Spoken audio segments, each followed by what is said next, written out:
तब शांत रहेगा। बाद में ये जगत सच्चा और आत्मा अलग, मैं अलग, तो देही हो गया। कितना भी धर्म करे, लेकिन धर्म का फल कोई दे रहा है और मैं धर्म का फल सुख भोगूंगा, तभी भी भय और धर्म का फल नाश बना रहेगा। कितना भी धन वैभव कमाए, लेकिन ये चला ना जाए और ये सुविधा मेरी बनी रहे, ये भय बना रहेगा। वो तो चला जाएगा, शरीर भी बीमार पड़ेगा, सुविधा भी चली जाएगी। तो ये कहीं न कहीं आत्मज्ञान के बिना कहीं न कहीं खतरे में आकर गिरता ही है आदमी। एक आत्मज्ञान ब्रह्म ज्ञान है जो सारे खतरों से हंसते खेलते पार कर सकता है। मंसूर शूली पे चढ़ रहे हैं और दुख नहीं, खतरा नहीं। सुकरात को जहर दिया जा रहा है और मौत सामने है। मौत आती है तो एक नया जीवन है, मौत होती तो शरीर की होती, मेरी कहाँ है मौत? जो मौत को देख रहा है वो मौत का साक्षी है। तो आप योग में कितने भी आगे बढ़ गए, आप शांत हो गए, आत्मा दृष्टा है, तद दृष्टे स्वरूप अवस्थान। योग ज्ञान में सहायक है, लेकिन आत्मज्ञान पर नजरिया नहीं है तो योग भी कुछ हद तक आपका चित्त सात्विक किया, शुद्ध किया, एकाग्र किया, लेकिन फिर भी चंचलता होगी। और जब तो विक्षेप होगा और ईश्वर अलग है, मैं उसका ध्यान करता हूं, तो अलग में तो भय बना रहेगा, दूरी बनी रहेगी, पतन का डर भी रहेगा। अगर उपासना करेगा तो जितना दिन उपासना करेगा उतना दिन तो खुशी, शांति, आनंद रहेगा। उपासना छूटी या ढीली पड़ी तो फिर वो नीचे आ जाएगा। धर्मात्मा भी जितना धार्मिक रहेगा, धर्म करेगा उतना ऊंचा, फिर अधर्म आएगा तो ग्लानि हो जाएगी। ऐसे ही संसारी भी जितना प्रोग्रेस हुआ, हर्ष होगा राजसी आदमी को, यश हो गया, जीत गए, बड़े खुश हो गए, कमाई अच्छी है, खुश हो गए, बेटे बेटी कहने में खुश हो गए। लेकिन वो बेटे बेटी जब बीमार पड़ेंगे, कमाई जब गड़बड़ होगी, शरीर जब गड़बड़ होगा, तो फिर सारा सुख मटिया मेल हो जाएगा। कितना भी कूड़ कपट करे, कितना भी अनुकूल पड़े, डिग्रियां ले, तभी भी बाहर की चीजें तो टिकती नहीं। तो न भोगी को सुख है, न योगी को भी सुख है, न धर्मात्मा को शाश्वत सुख है, थोड़े समय के लिए है। लेकिन धर्मात्मा हो, योगी हो, भोगी हो, अगर देह को मैं मानने की गलती छोड़ दे और विदेही आत्मा को मैं रूप में जानने का उद्देश्य बना ले, तो भोगी भी आराम से समत्व योग को पा सकता है, योगी भी समत्व योग को पा सकता है, धर्मात्मा भी समत्व योग को पा सकता है। तो समत्व योग एक ऐसा है कि जो जैसा है, प्रकाशम च प्रवृत्तिम च, प्रकाश माना सत्वगुण, प्रवृत्ति माना रजोगुण, मोह माना तमोगुण। प्रकाशम च प्रवृत्तिम च मोहम एव च पांडवा न संप्रवृत्तानि न निवृत्तानि कांक्षति। उनमें प्रवृत्त होने का भी आग्रह नहीं रखता, मैं के सात्विक बना रहा हूं, अथवा मैं राजसी बना रहा हूं, अथवा मैं तामसी बना रहा हूं। वो अपनी मैं को शुद्ध रूप में जानता है। एक तमस में नींद भी ले लेगा, रजस में प्रवृत्ति भी कर लेगा, सत्व में दान पुण्य भी कर लेगा, और उससे न्यारा होके गुणातीत, निर्मल, निर्गुण रोटी सबसे मोटी उसका भोग लगाता है। निरंजन वन में साधु अकेला खेलता है। एक ब्रह्म व्यापक सर्वत्र, जैसे एक ही आकाश अनेक बर्तनों में, अनेक चीजों में, अनेक, ऐसे अपने चिदाकाश स्वरूप को जान लेता है। वासुदेव सर्वमिति, और यही आत्मा ब्रह्म स्वरूप है। तो वो कर्तव्य करेगा तत्परता से, लापरवाही नहीं रहेगी। तो तीन सिद्धांत पक्के हैं वैदिक।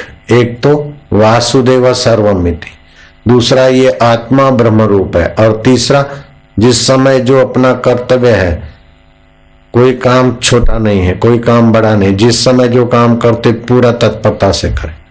झाड़ू लगाना भी कोई कम सेवा नहीं है। शबरी भीलन देखो, लंका में जाना और सीआईडी करना और कैसे कैसे लोग रहते और क्या क्या करना है अपने को, वो भी कर्म अपनी जगह पर है। तो जो काम करे तत्परता से करे, उगताए मन से ना करे तो मेरे को तो साधना करनी है, अब साधना करनी तो बुगले साधना करनी। तो ये जो सेवा है स्वार्थ रहित जो कर्म है, ये क्या असाधन है क्या? वो एकांत में योगी को आनंद आता है निष्काम भाव से भगवान और समाज के बीच जोड़ने के काम में लगो तो वही आनंद कर्म योग में भी आता है, तो वो भी साधन है। तो कर्म योग स्वतंत्र साधन है, भक्ति योग स्वतंत्र साधन है, ज्ञान योग स्वतंत्र साधन है। तो योग माना अपने स्वरूप में स्थिति होना चाहिए, वियोग नहीं होना चाहिए। तो कबीर जी ने कहा निरंजन वन में साधु अकेला खेलता है। अंजन माना इंद्रियां, इंद्रियां देखती है तो एक बहिर इंद्रियां होती है, एक अंतर इंद्रियां होती है। आंख, नाक, कान, जीभ ये ज्ञान इंद्रियां है, हाथ पैर और जीभ बोलती तो कर्म इंद्रियां है। तो ये इनको करण बोलते हैं, जिससे संसार की चीजें समझ में आए, पकड़ में आए। तो ये बहिकरण है, कर्म इंद्रिय ज्ञान इंद्रिय। मन बुद्धि चित्त अहंकार ये अंतःकरण है।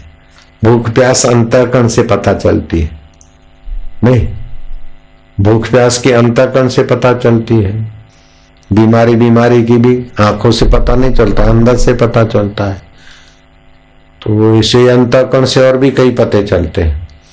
तो बहिर्करण अंतःकरण जिसकी सत्ता से देखते और बदलते और सूचना देते, उन सब का जो आधारभूत है वो मैं चैतन्य आत्मा। इस प्रकार के ज्ञान में जो टिकता है, ऐसे पुरुष को सदा समाधि संत की, आठों पहर आनंद, अकल मता कोई उपजा गिने इंद्र को रंक। इंद्र तो नाच गान हो गंधर्व गाए तब सुख मिले, लेकिन वो अपने सदा सुख स्वभाव में रहता है। योगी की समाधि लगे तब सुख मिले, धर्मात्मा का धर्म संपन्न हो तब सुख मिले, भोगी का भोग संपन्न हो फिर चाहे सत्यानाश हो तब मजा आए। लेकिन बाद में तो भोगी की हालत बुरी हो जाती। लेकिन आत्मवेता की कभी हालत बुरी नहीं होती, अपने आत्मानंद में मस्त है, करे वेदांती खेल, मोह कभी ना ठग सके, इच्छा नहीं लवलेश। पूर्ण गुरु कृपा मिली, पूर्ण गुरु का ज्ञान। तो ये वशिष्ठ जी महाराज पूर्ण गुरु थे, तो राम जी को पूर्ण गुरु का ज्ञान मिला।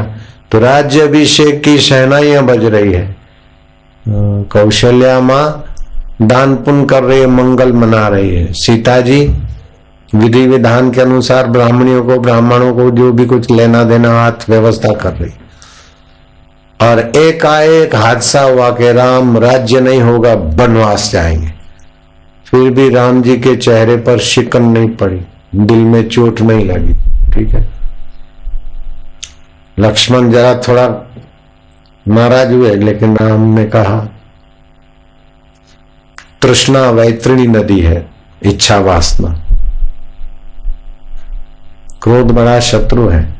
भाई श्री राम राज्य के बदले राम वनवास, इस सिद्धांत को जिसने भी चलाया, चाहे पृथ्वी पूरी हो, मैं एक हाथ में एक पत्थर का ढेला और पूरी पृथ्वी को मिट्टी का ढेला समझता हूं और उसको छिन्न भिन्न कर सकता हूं। आज्ञा दीजिए भाई श्री। राम राज्य में कोई विघ्न हम बर्दाश्त नहीं कर सकेंगे, किसी विघ्न को टिकने नहीं देंगे। लक्ष्मण तुम्हारा भाव तो ठीक है, लेकिन क्रोध न करो। ये वाहवाही और भोग और पद ऐसे हैं जैसे तप्त तवे पे पानी की बूंद, दिख दिख के विलय हो जाए। चुनाव चुनाव चुनाव, 5 साल कोई मंत्री बने न बने, पहले के मंत्री कहाँ गए बेचारे। अभी के मंत्री भी 5-10 साल के बाद बेचारे कहाँ होंगे। ये तो ऐसे इस जगत का भोग है, हो के विलय हो जाए। इसीलिए अपना योग न भूलो, जो सदा अपने साथ है, अपना आपा है। ये आने जाने वाली वस्तुओं के लिए धैर्य न खो। राम जी के उपदेश से लक्ष्मण को जरा ज्ञान